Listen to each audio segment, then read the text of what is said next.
Thank you all who are joining us today.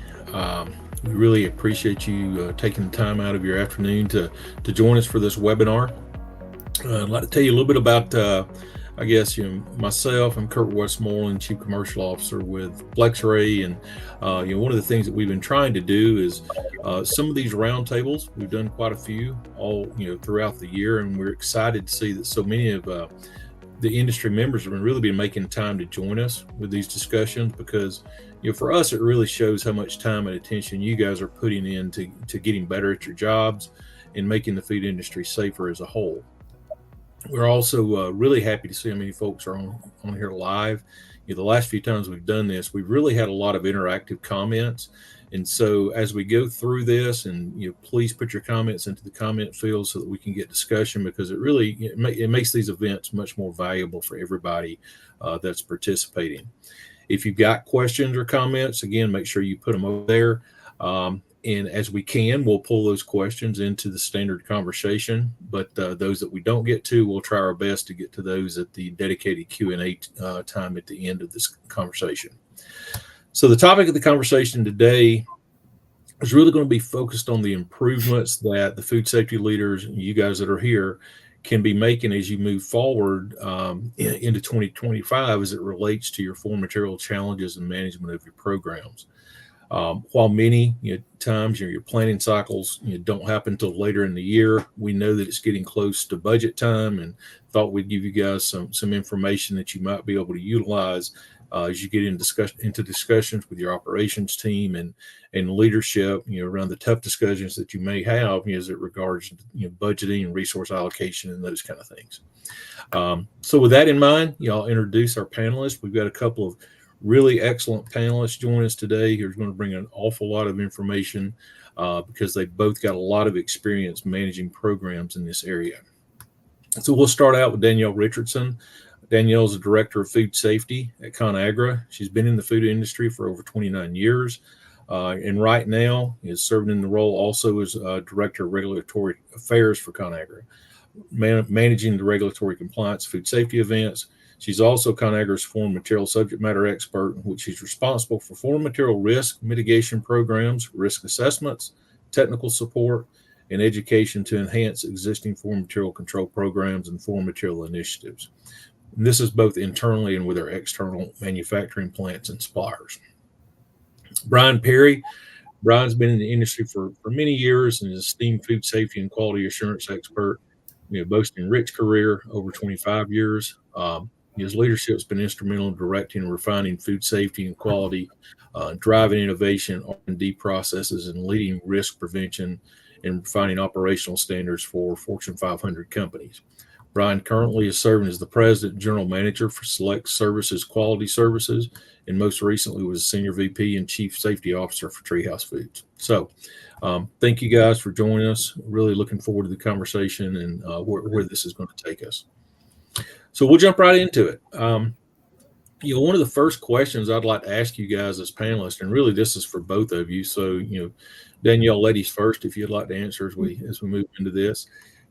What are some of your leading foreign material challenges that you've been facing over the last 12 to 24 months? So for us, plastic is the bane of our existence. It comes in clear. It comes in every color imaginable, including clear. So clear isn't as detectable. So that's something that we really want to try to work on, is making sure that we have visibility to plastic, looking for opportunities to reduce the amount of clear plastic in the facilities, changing the color to something visible. Unfortunately, it's still not perfect, but at least you have an opportunity to catch it. So that's one of our biggest issues. The other issue is obviously, and I think a lot of other industries are finding this, is labor. It is making sure that we educate and train our new labor as they come in on what good looks like.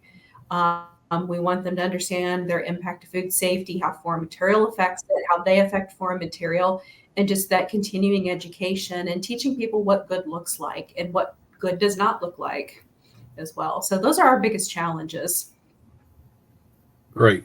I like that, the way, what good looks like. We often use that internally, but it's important. It's when you're running a business, you're running a division of a business, and Mhm. you're looking at quality standards. It's important for people to really be thinking exactly that way. What does good look like? So, Brian, you got any feedback on what some of your challenges have been? Yeah, thank you, Kurt, and thanks for pulling this together and having this opportunity. And Danielle, thank you as well. This is a great opportunity to share some of our same challenges that we all face in the food industry. And as I look at the companies that I've worked for and then the companies that I'm helping to support in my new role here at Select Services,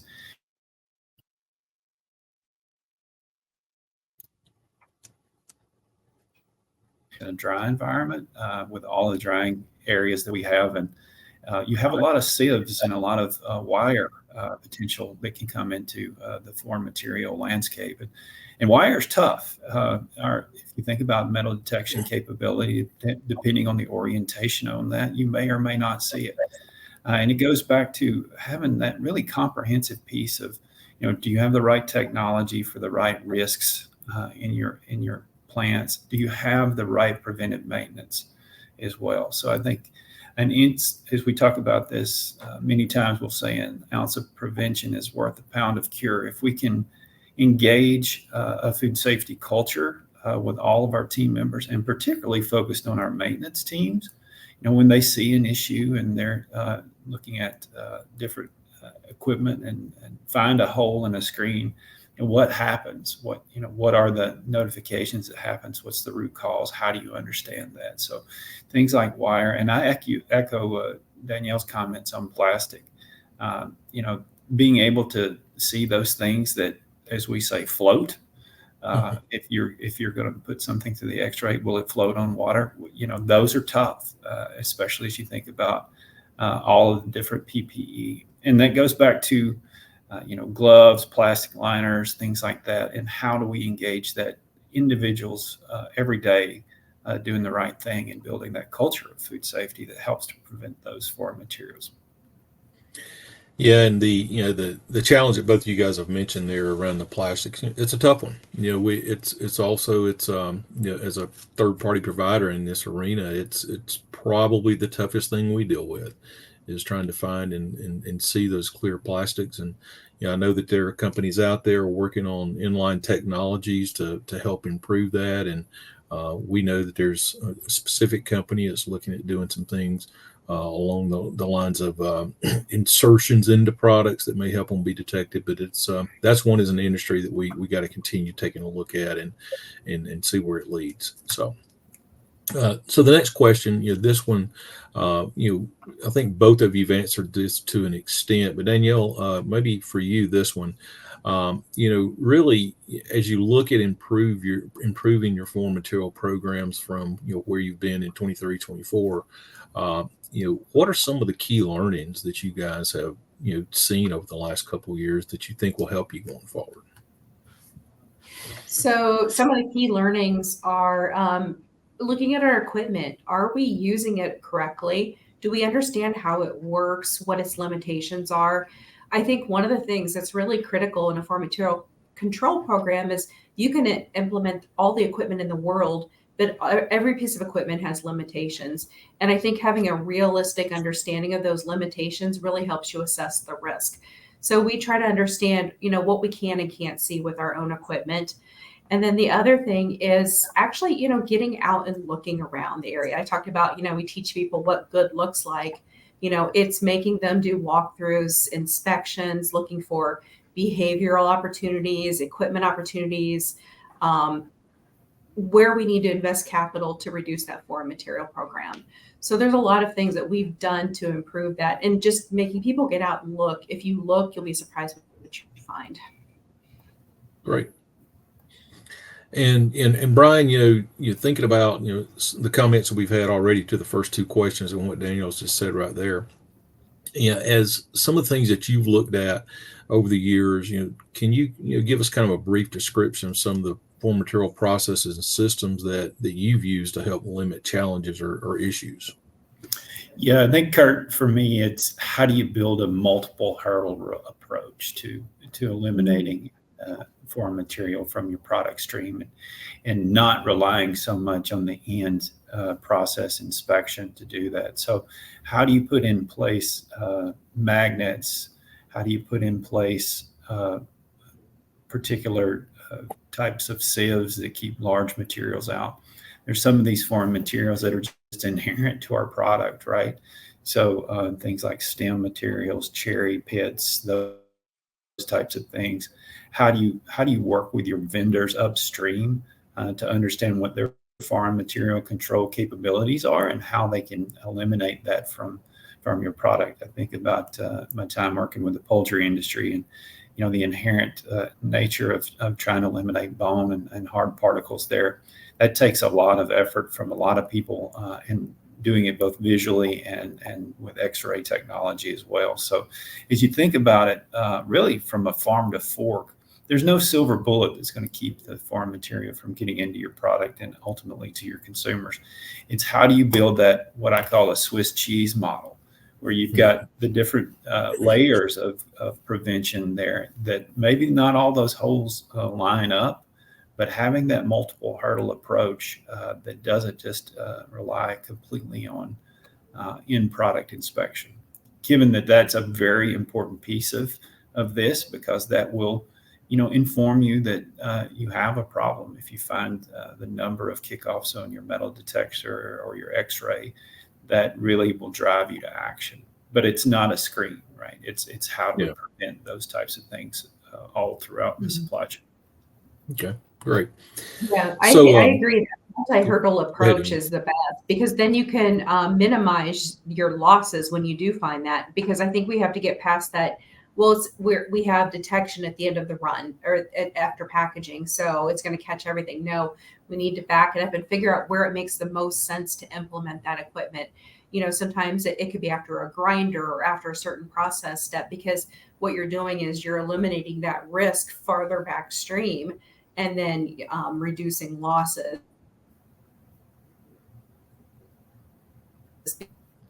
because you can identify it more quickly. The other thing that's really critical is when you do have rejects, and understand where they're coming from so that you can identify them more quickly and assess them. So don't wait till the end of the shift to look at what's been rejected.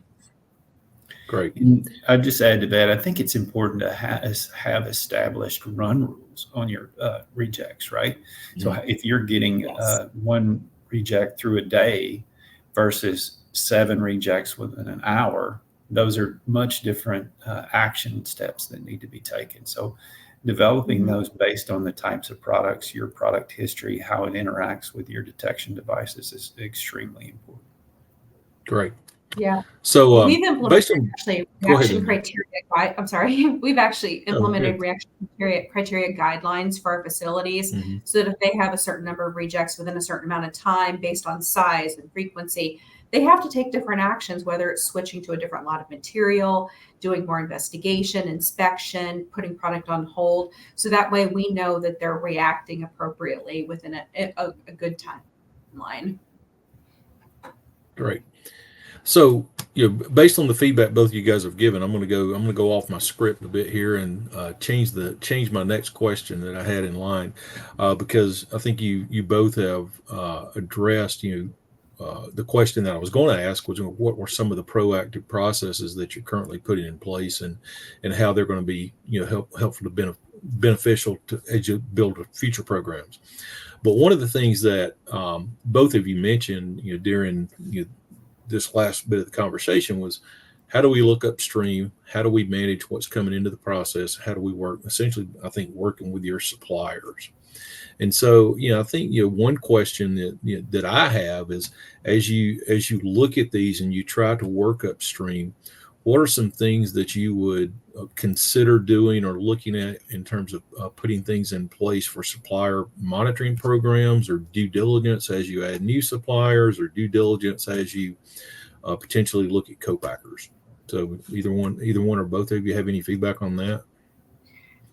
For us, it's understanding what is the inherent risk of that material. So is it bone? Is it vegetation? What is it with that? Educating the supplier on if they pass the risk on to us, it's, even though it's our name in the news with a recall or a food safety incident, that they are going to be, at fault for that because they've passed that risk on to us. So making sure they understand they have to implement the appropriate mitigation strategy, education. We go to their facilities. We do side-by-side assessments with them to understand what is their risk to us, help educate them on what types of detection equipment they may have, appropriate use of it, so that they're doing the best that they can to provide that to us. But one of the things that happens with us is we have ingredient inspection programs as we receive materials.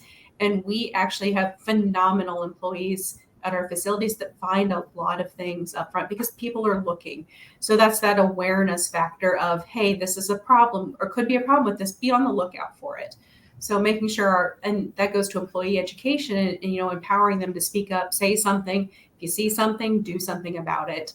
And we've had been really fortunate with our employees finding issues with our suppliers and being able to stop it before it gets into our process. Great.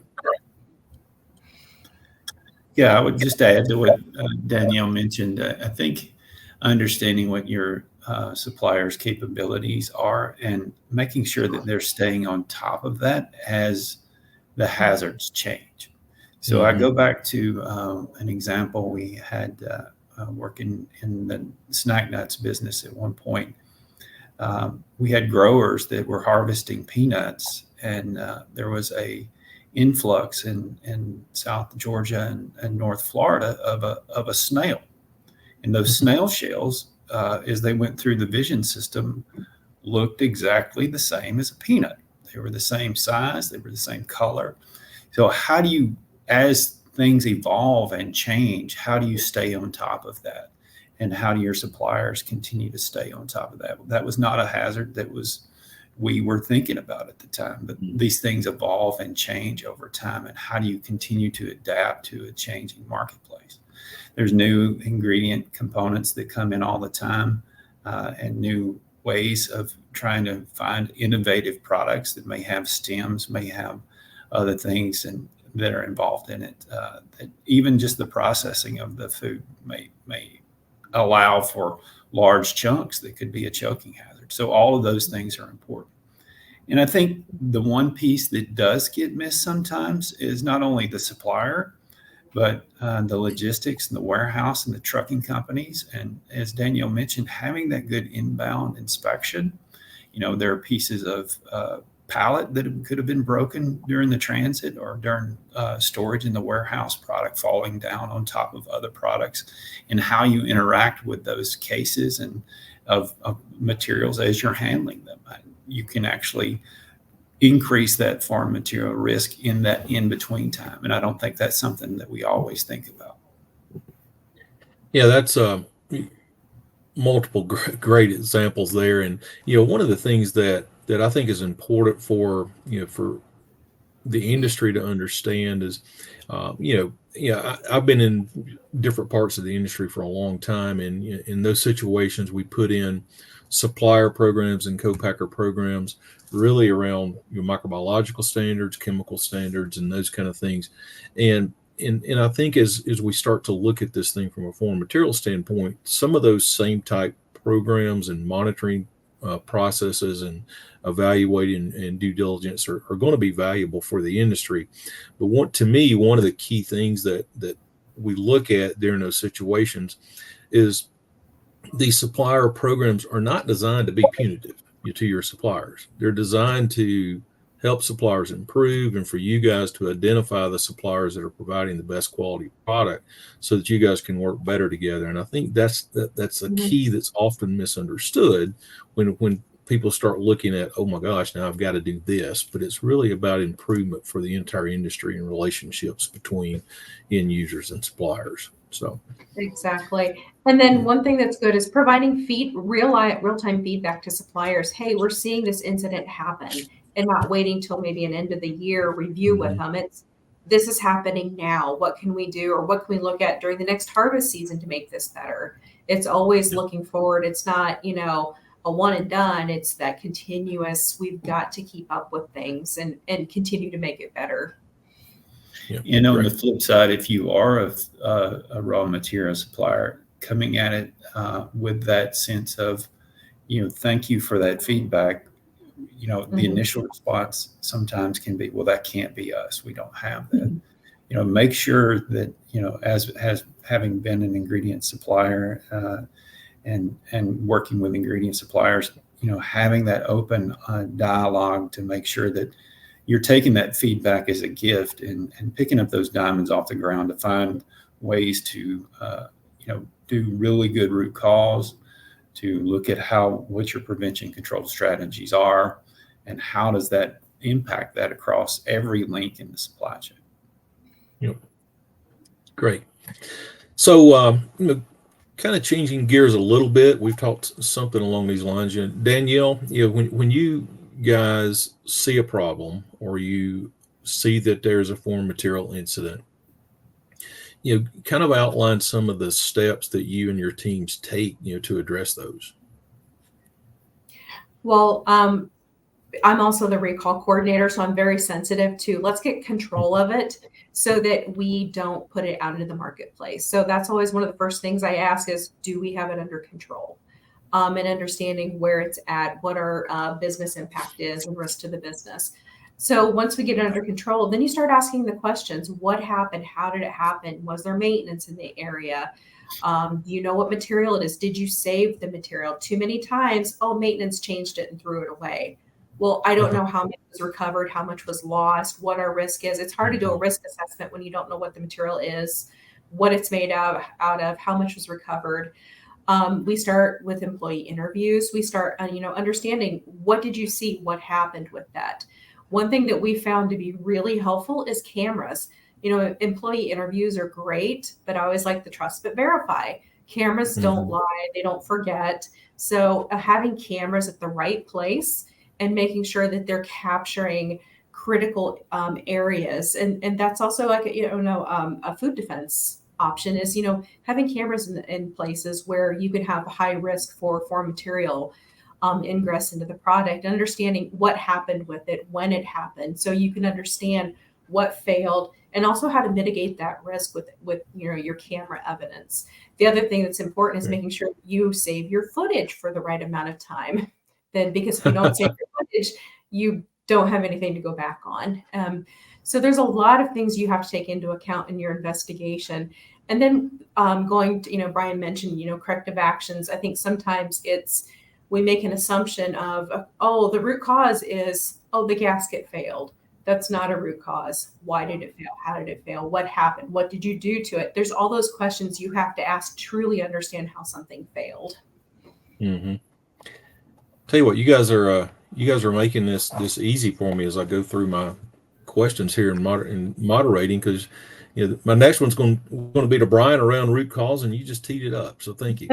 But we've done this once or twice. Yeah, it kind of flows. But and Brian, I'm not going to ask you to go through an entire process for root cause analysis. We don't have the time for that here. But when you start doing root cause and you start looking at root cause analysis, what are 3 or 4 of the main things that jump out as being the most important as you go through those analysis? Yeah, I think as Danielle mentioned, making sure you got the product on hold, and that's tough to do sometimes, to bookend what actually how much you have to control without having that true root cause, right? So you're a lot of times you have to cast the net wider at the beginning and then narrow that down until you get to root cause.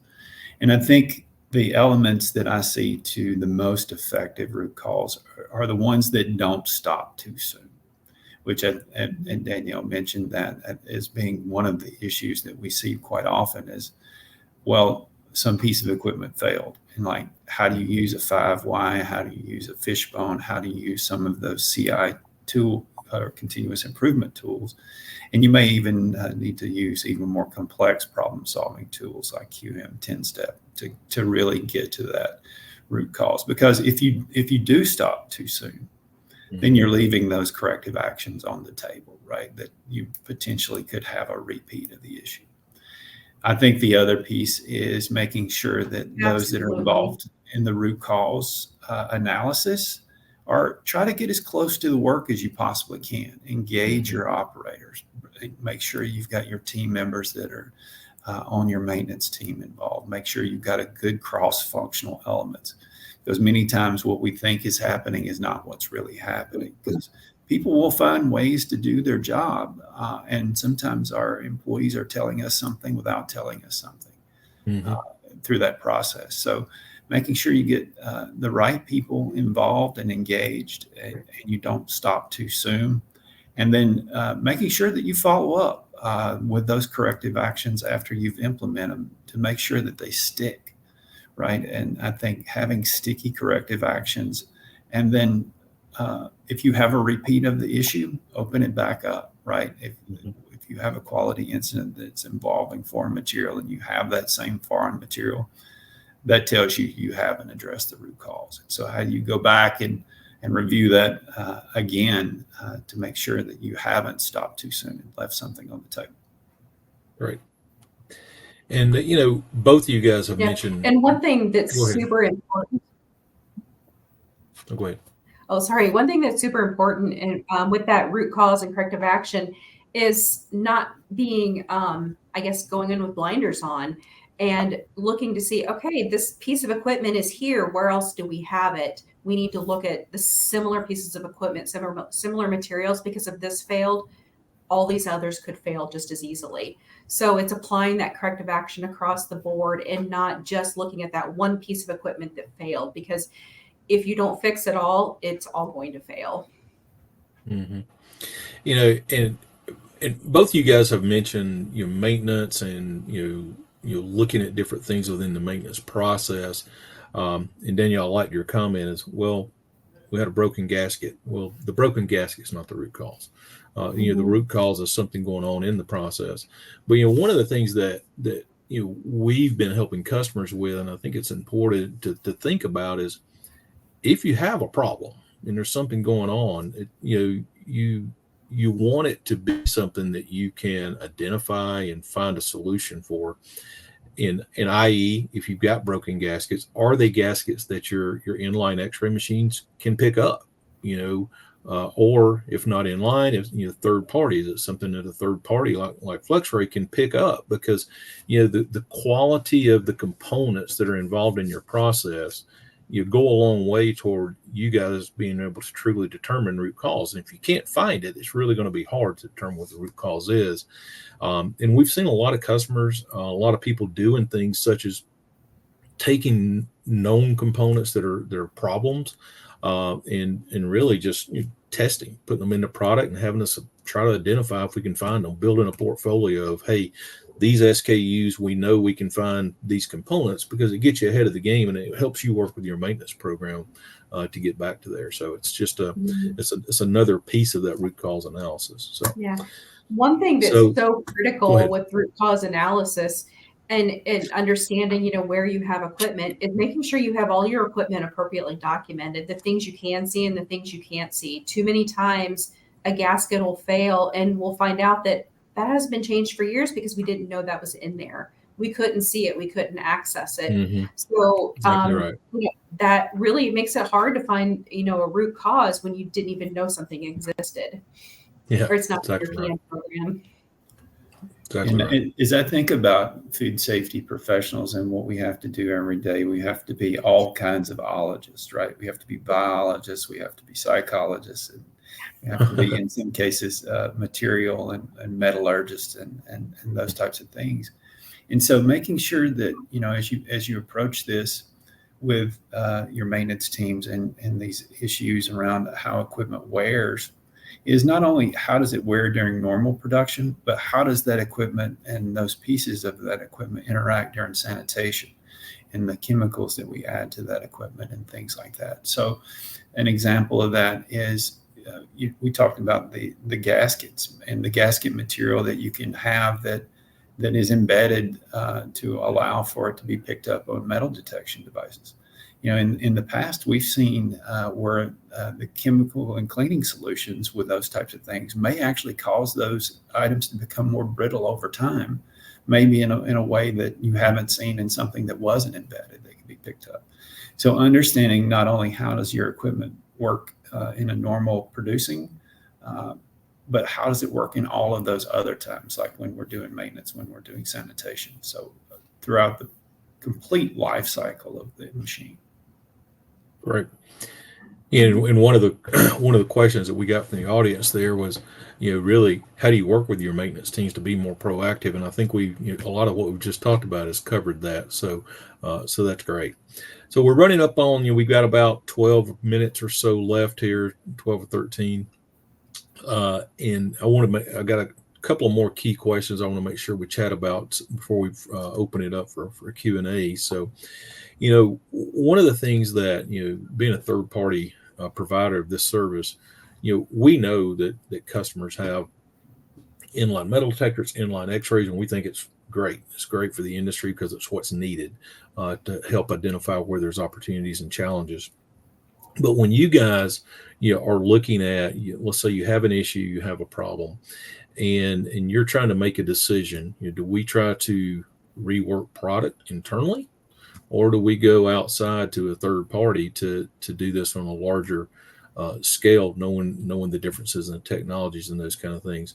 How do you think about that, and what are some of your decision criteria as you go through the decision process? Well, for us, it is, we have a lot of detection equipment on our lines, but we run at a much higher speed. We don't have the line capacity to rerun product ourselves. Our equipment it's great, but it's not as good as FlexRay.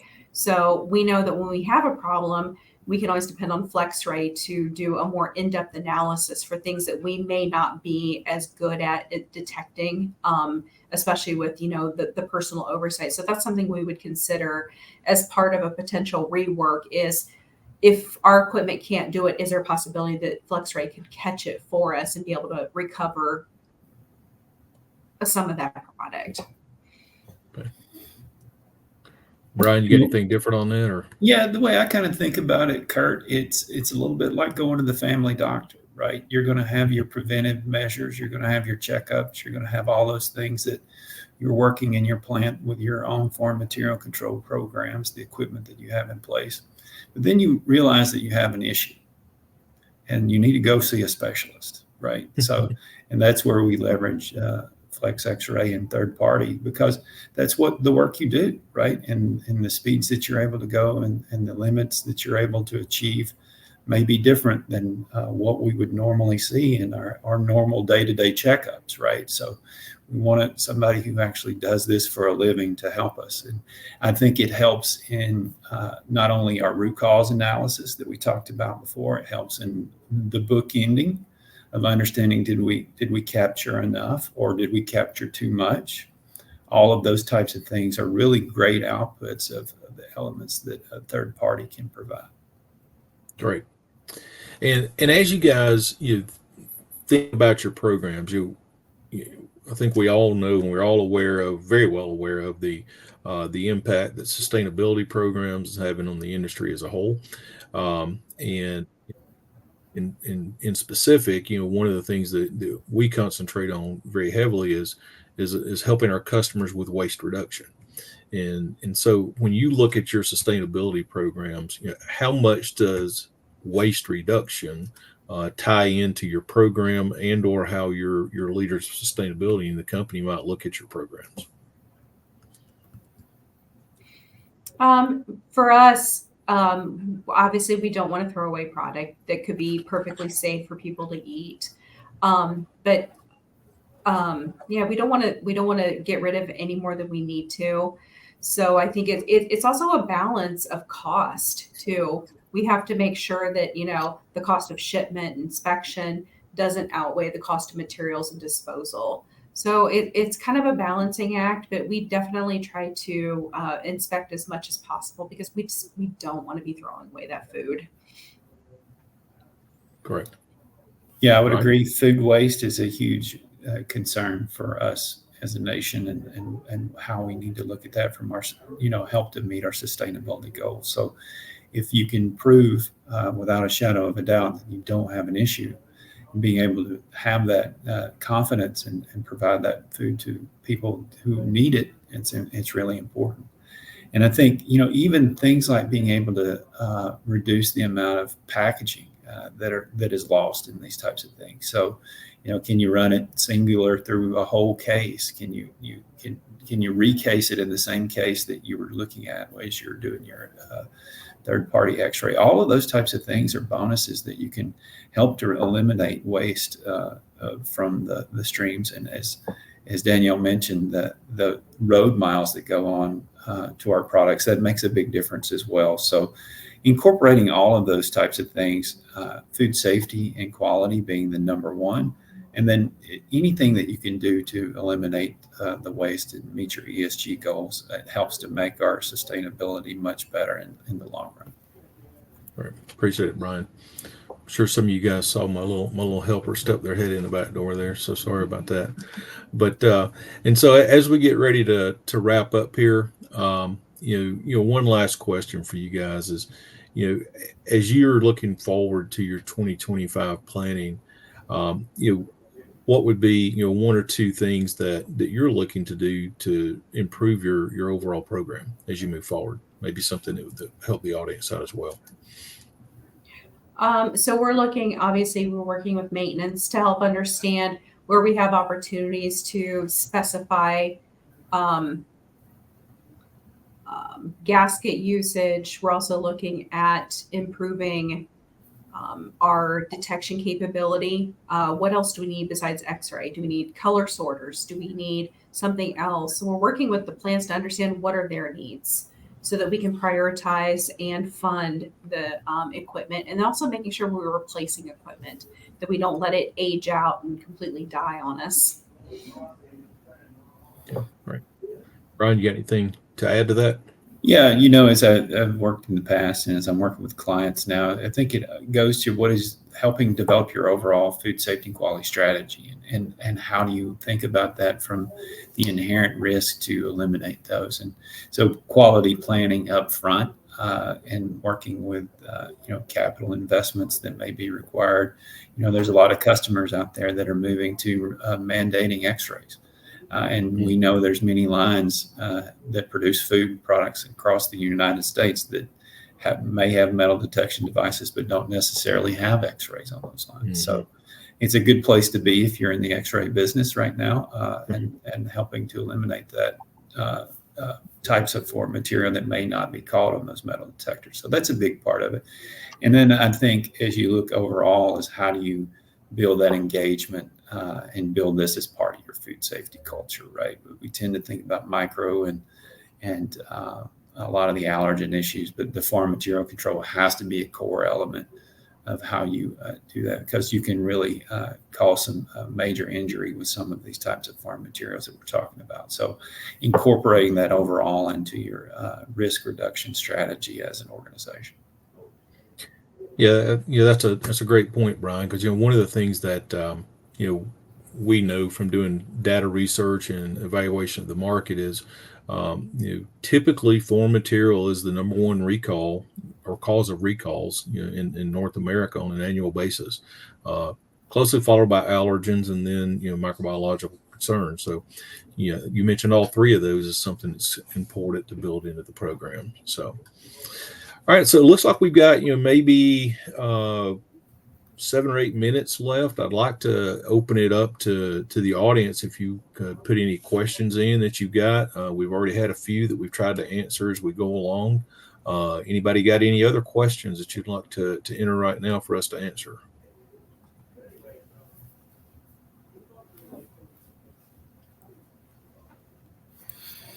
All right. I'm not seeing anything additional. So, as a wrap up, again, Danielle, Brian, I'd like to thank you guys. This has been great. It's been good for me. It's always interesting to listen to the conversations on these and the different types of things that we pick up and we learn. And to the audience, these webinars are something that we want to continue to do to support the industry and to bring awareness to to food safety issues and challenges outside of just, microchem allergens and those kind of things. And with the goal again being is giving you guys information that we hope will help you continue to build your programs and improve your processes and improve your systems. If you've got ideas for future webinars that you would like for us to utilize, please send those over. We'll be happy to do it. If we've got anybody out there that would like to participate in webinars, that's great too, because Daniel and Brian are probably tired of me hitting them up for different events like this. But it really would be great for us to get a good representation from the industry and give you guys opportunities to bring awareness to your own internal programs as well. So again, thank you guys. Very much appreciated for all you that are online. Thank you. We really appreciate the opportunities. Thanks everyone for joining. Great. Thank you guys.